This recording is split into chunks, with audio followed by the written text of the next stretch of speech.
네, 특집 6.13 선거의 윤정호입니다. 그동안 6번의 지방선거를 치르는 동안 우리의 선거 문화는 과거에 비해 좀 더 깨끗해지고 공정해졌다는 평가를 받고 있습니다. 이런 결과는 후보자의 노력과 함께 유권자의 견제가 함께 만든 것인 만큼 더 나은 선거 문화는 우리가 함께 만들어 가야 한다는 사실 기억해야 할 것입니다. 유권자들의 현명한 선택을 돕기 위해 마련된 특집 6.13 선거 후보자에게 듣는다.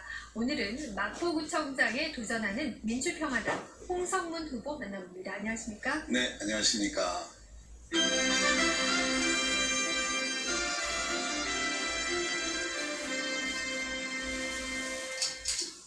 네, 먼저 마포구민들과 시청자 여러분들에게 간단히 인사 말씀 부탁드리겠습니다. 네, 그러겠습니다. 사랑하고 존경하는 마포구민 여러분.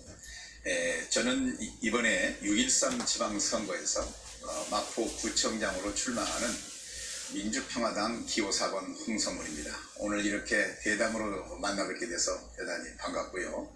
이 대담도 함께 하시고 제가 지역에서 선거운동하면서 인사드리도록 하겠습니다. 반갑습니다. 네, 제가 후보님 경력을 좀 보니까 20대 국회의원 선거에 출마하셨고 이번이 두 번째 선거 참여신데요. 어떤 계기로 정치에 처음 입문하게 되셨는지 궁금합니다. 네, 저는 평소에도 정치에 관심이 많았고요. 제가 어렸을 때도 저희 작은아버님께서 정치에 출마하고 그래서 상당히 관심이 좀 많았었습니다. 그런데 제가 성장하고 기업을 운영하고 또 기업에 속해 있어 보니까 현실 정치에 또 관심이 많아졌고, 그래서 이번 기회에 제가 정치에 참여해서 정책이랄지 이런 여러 가지 입안을 하는 데 있어서 좀 도움이 되겠다. 그래서 이걸 통해서 국민들께 봉사하는 계기가 됐으면 좋겠다는 계기였기 때문에 정치 참여하게 된 것입니다. 네, 국민들에게 현실적으로 좀 도움을 주고 싶어서 봉사하고 싶은 마음에 정치에 들어서게 됐다라는 말씀을 하셨는데요. 과거 정치 활동을 하시기 전에 보면은 법 공부도 조금 하셨고 지방정부에 대한 이런 공부도 좀 하신 것 같은데요. 정치에 있어서 이론과 현실 어떻게 다른지, 그리고 또 이론과 현실을 조화시키기 위해서 어떤 노력들이 필요하다라고 보시는지 궁금합니다. 네, 이론과 현실은 괴리가 많습니다. 저는 이제 학부에서부터 석사과정까지 법률을 했거든요. 그래서 이제 이런 내용 보고 기업이랄지 기타 다른 문제 현실 상황에서 이렇게 보면 괴리가 큰 건 맞습니다. 저는 항상 이 국회에서 제정한 법률이나 지방정부에서 지방의회에서 제정한 조례에 대해서는 현실과 맞추기 위해서는 항상 보면 재정 취지라는 게 있어요. 법의 재정 취지, 조례의 재정 취지. 이걸 잘 들여다보게 되면 현실 정치와 잘 맞춰서 할 수 있는 방법이 나오거든요. 사안별로 제가 이런 부분들을 정리하는 데 있어서 그걸 토대로 저는 현실과 접목시키고 있습니다. 네, 법과 제도의 재정 취지를 보면서 현실 정치와 접목시키고 있다라는 말씀을 해주셨고요.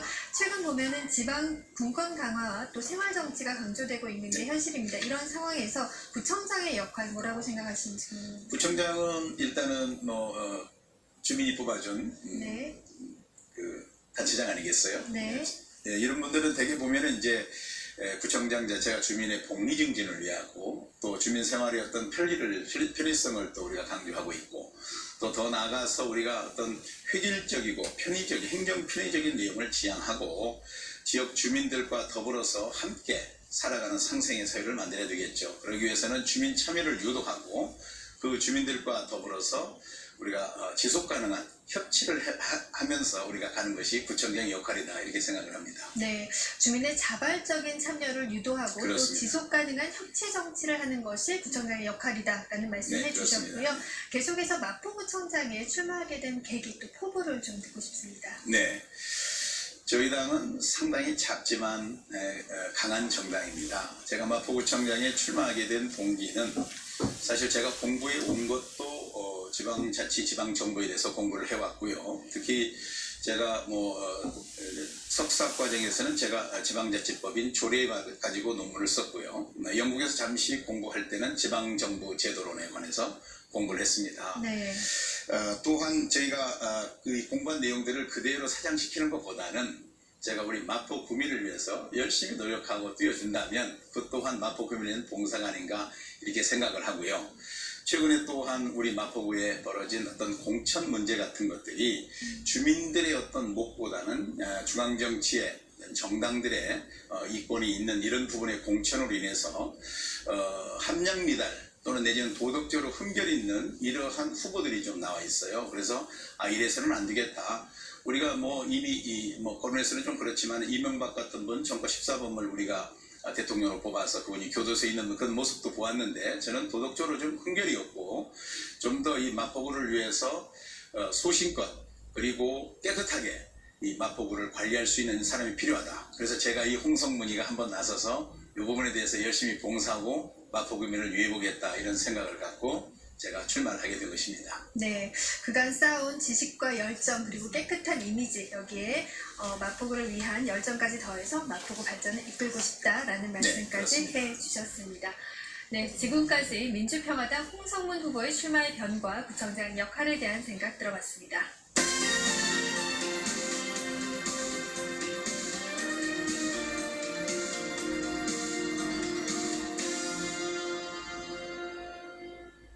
네, 계속해서 홍성문 후보님의 선거 공약에 대한 질문을 좀 이어가 보도록 하겠습니다. 이번 선거에서 가장 중점을 두고 있는 공약 있으시면 먼저 소개를 좀 해주시겠습니까? 네, 제가 럭키세븐이라서 7가지 공약이 있는데요. 오늘은 한 서너 개만 말씀드리도록 하겠습니다. 네.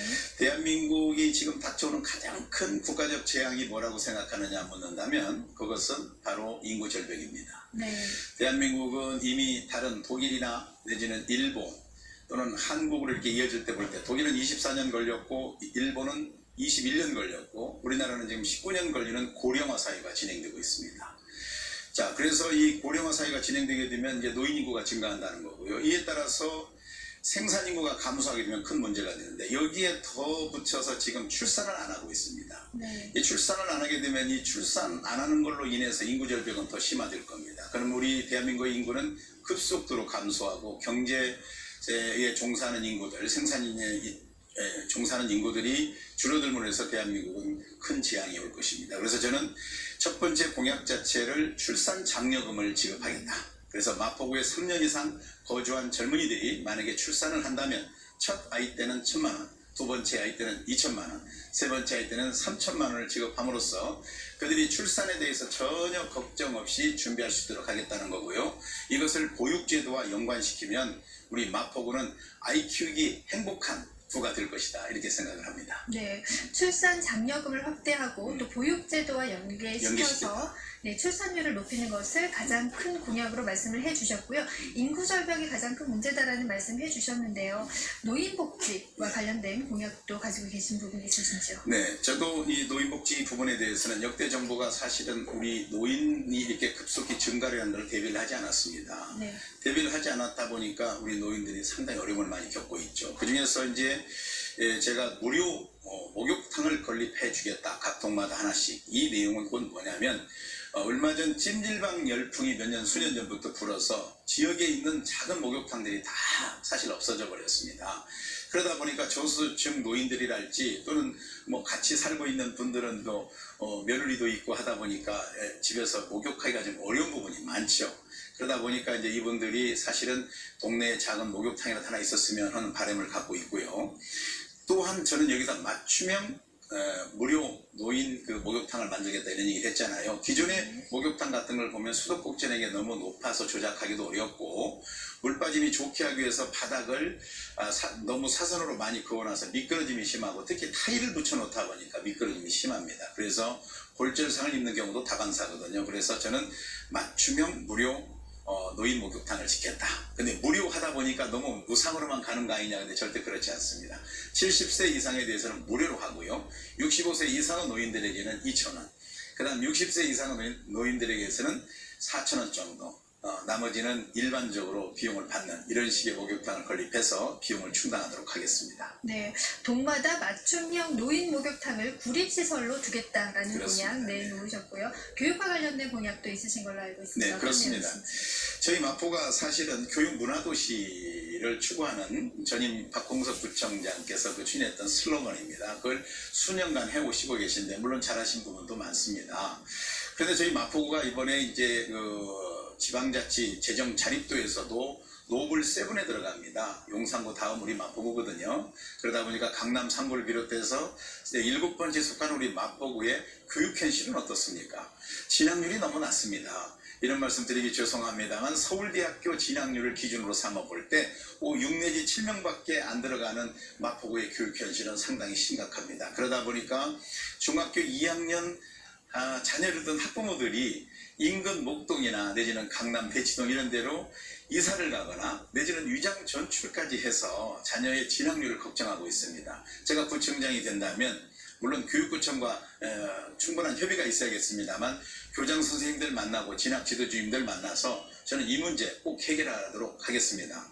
또한 공교육의 내실화를 통해서 학교 교육이 좀 정상화시키는데 저는 최선을 다하겠습니다. 그러기 위해서는 구청장이 정기적으로 교장들과 진학지도 주임들 이런 생활지도 주임들 이분들 만나가지고 학교 교육의 정상화 및 진학률을 향상시키겠습니다. 네, 진학률을 높이기 위해서 공교육을 내실화시키겠다라는 공약을 네. 놓으셨고요. 이어서 민원 해결을 위한 공약도 있는 걸로 알고 있습니다. 네, 그렇습니다. 저는 젊습니다. 저는 젊기 때문에 국민들과 만나서 대화하고 또 저는 또 합리적이고 또 법률을 전공했고 그렇기 때문에 어떤 부분의 문제들 사안들도 국민들과 충분히 대화할 수 있는 능력을 갖추고 있다. 스스로 저는 그렇게 생각을 합니다. 그리고 연습도 해왔고 훈련했고요. 그래서 저는 매주 금요일 1시에서 5시 사이를 국민들과의 대화의 시간으로 갖겠습니다. 그래서 구청장인 제가 바로 국민들, 민원이 있는 국민들, 또 심각한 민원이 있는 국민들을 다 우리 마포구청으로 모여서 실무자를 대동한 가운데에서 제가 국민들의 민원을 직접 듣고 체크하면서 원스톱 민원 해결 서비스를 하겠다 이런 말씀드립니다. 네, 구청장과의 대화 시간을 정례화해서 민원 해결하는 데 앞장서겠다라는 그렇습니다. 말씀까지 네. 해주셨습니다. 네, 지금까지 민주평화당 홍성문 후보의 공약사항 살펴봤습니다.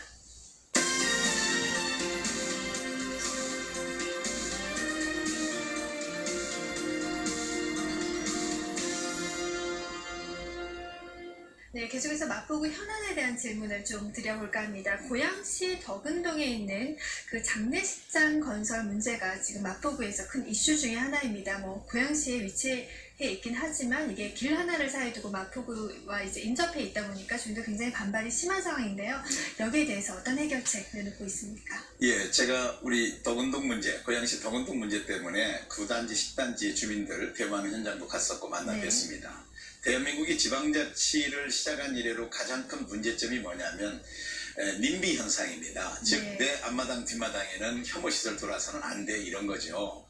그런데 이번 그 고양시의 그 허가를 낸 그 처사를 보면 조금 저도 납득이 좀 안 갔습니다.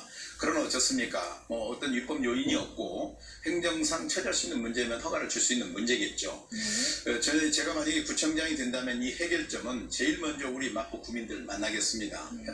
그리고 혐오시설에 반대하는 구민들을 만나서 어떤 문제점이 있는가를 파악을 하겠습니다. 그 후에 저는 지금 이제 이미 허가가 나버린 고양시 건에 대해서 사실 이 마포구청장이 왈가왈부할 수는 없습니다. 합법적으로 낸 사항에 대해서. 그러나 주민들만 저렇게 데모하게 놔두는 것은 구청장의 책무가 아니죠. 그래서 저는 이 부분에 대해서 명확한 사실관계를 파악한 후에 고양시 시장을 이제 새로 뽑히게 되겠지만 시장을 제가 꼭 만나겠습니다. 만나서 우리 마포구의 현안에 대한 내용이나 우리 국민들의 불만사항, 이 민원에 대해서 충분히 전달을 하고 행정상 협조를 구할 수 있는 것은 충분히 제가 구하도록 하겠습니다. 그리고 우리 마포 구민들, 그쪽 연접해 있는 마포 구민들의 피해를 가지 않도록 최대한 제가 행정상 제가 앞장서서 그 부분의 문제를 해결하고 대안을 마련하겠다 이렇게 말씀드릴 수 있겠습니다. 네, 주민들의 의견을 고양시장에 전달하고 또 합리적인 대안까지 도출하는 데 노력을 하겠다. 또한 행정상 협조도 구하겠다. 네, 행정상 협조도 구해보겠다라는 네. 말씀까지 해주셨고요. 네. 계속해서 5년째 표류하고 있는 이 상암동 롯데쇼핑몰 얘기를 좀 해볼까 합니다. 착공을 원하고 있는 주민들에 반해서 또 전통시장 상인들은 좀 반대를 하고 있는 상황입니다. 여기에 대해서 어떤 해결책, 타협점 찾을 수 있을지. 네, 지금 현재 이 문제는 사실은 이제 이해관계입니다. 주민들의 이해관계 중에서 이제 두 가지가 대립된다고 볼 수 있는데 하나는 이제 마포구에 큰 전통시장이 있습니다. 망원동 쪽에. 그 전통시장 주변에 계신 분이나 전통시장에 있는 상인들 부분하고요. 그다음 지금 이쪽에 롯데 쇼핑몰이 들어와야 되는 그곳 주민들하고의 어떤 이해관계가 심하게 충돌하고 있다 이렇게 볼 수 있습니다. 저는 제가 구청장이 된다면 이것 역시 대화를 통해서 해결해야 됩니다. 그래서 저는 양측 찬성 측과 반대 측의 주민들을 좀 만나겠습니다. 그리고 용역을 주어서라도 동선이나 이런 걸 전부 따져서 롯데 쇼핑몰이 들어왔을 때에 그분들에게 주는 피해가 얼마나 큰 것인지 이거 분명히 제가 살필 거고요. 이 내용에 있어서 일단은 주민들의 의견이 충분히 반영된 상황 하에서 그것이 합당하다면 저는 롯데 쇼핑몰 유치해야 된다 이렇게 생각을 하고 있고요. 이에 반해서 또 그쪽 전통시장 우리가 또 육성해야 될 것이고 서울에서도 굉장히 유명한 곳이기 때문에 이 부분 또한 제가 충분히 그분들의 의견까지를 들어서 두 의견이 서로 대립되지 않도록 구청장이 직접 나서서 이것도 해결하겠습니다. 네. 그 자신이 있습니다. 네, 주민과의 소통이 먼저다라는 말씀해 주셨고요. 네. 반대를 위한 반대가 아니라 상생을 할 수 있는 방법 찾아보겠다라는 네. 말씀해 주셨습니다. 그리고 또 마포구의 가장 큰 문제 중에 하나가 또 바로 이 젠트리피케이션 문제인데요. 지역이 발전하는 데 있어서 불가피하다라는 의견도 있고 또 상인들 입장에서는 굉장히 억울할 수도 있다라는 의견도 있습니다. 여기에 대해서 어떤 생각, 계획 가지고 계신지 궁금합니다. 사실 이 젠트리피케이션도 역시 임대자와 임차인의 문제거든요. 이것도 이해관계입니다. 그런데 이제 우리 임대인들께서 여러 가지 이제 고려 사항이 좀 많이 있겠지만은 우리 임차인들, 상인들께서 굉장히 낙후된 상가를 사실 키우는 거 아니겠어요? 그래서 그 상가를 번영시켜 놓고 했는데 이제 그 임대인들이 대폭 임차료를 올림으로 인해서 설당이 없어지는 거죠. 또한 그 원래 원주민이었던 임대인들도 뭐 다 중산층이나 그 돈 많은 사람들에게 팔고 나가다 보니까 그분들은 자본의 논리를 가지고 많이 올리는 거죠. 근데 이미 우리 국회에서 제정한 법률이 있습니다. 상가 임대차 보호법. 그 임대차 보호법의 상위법을 충분히 좀 검토를 해서 하위법인 조례가 통할 수 있는지 여부를 한번 살펴보겠습니다. 물론 이 또한 임대인과 임차인의 실태 조사를 충분히 제가 하겠습니다. 해서 과연 몇 퍼센트의 상가 임대를 올려서 이런 문제가 발생하는지부터 시작해서 이 내용은 좀 중점적으로 살핀 후에 상위법에 위반되지 않는 한도 내에서 하위법인 조례를 좀 제정을 해달라고 제가 우리 구의회에 요청을 하겠습니다. 그래서 우리 마포구에 맞는 그런 조례를 우리가 제정을 해서 젠트리피케이션 문제를 해결할 거고요. 이에 대한 선례는 이미 압구정동이나 이런 데서 충분히 그 선례가 있기 때문에 그 예를 갖다 우리가 따져서 이 문제는 슬기롭게 잘 해결하도록 하겠습니다. 네, 상가 임대차 보호법의 제정 취지 하에 마포구만의 특색 있는 조례를 만들어서 그렇습니다. 해결하겠다라는 말씀이시고요. 그리고 마포에는 지금 현재 특색 있는 곳이 많아서 뭐 외국인 관광객들도 많이 오고 젊은 세대들도 많이 오고 있는 상황입니다. 이렇게 사람들이 많이 모이면서 안전과 치안에 대한 대책도 중요한 부분인데요. 여기에 대해서는 어떤 계획 가지고 계십니까? 네, 우리가 사람이 많이 모이는 곳은 항상 안전이 문제가 됩니다. 그리고 사고도 많이 발생하고 또 그러다 보니까 뭐 이 과부하 걸리는 에어컨이랄지 뭐 다른 선풍기나 이런 것들로 인해서 불이 나는 사례들이 빈번하고요. 그 다음에 교통도 사람이 많이 밀집되다 보니까 요즘은 오노드라이브 시대이기 때문에 교통 문제도 좀 심각하고 또 구조물도 문제가 크죠. 이용객이 많다 보니까. 그래서 이 문제는 구청장이 책임지고 정기적으로 진단하겠습니다.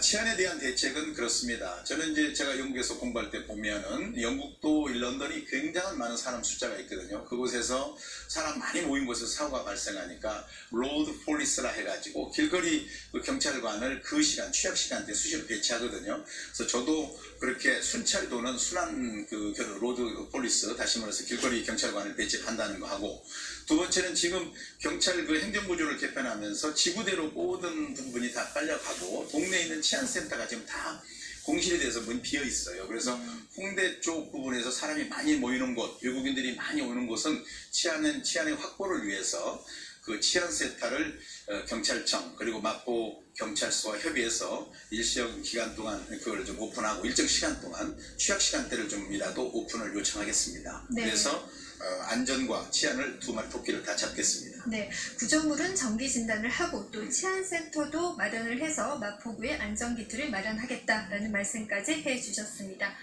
네, 지금까지 마포구 지역 현안에 대한 민주평화당 홍성문 후보의 계획 들어봤습니다.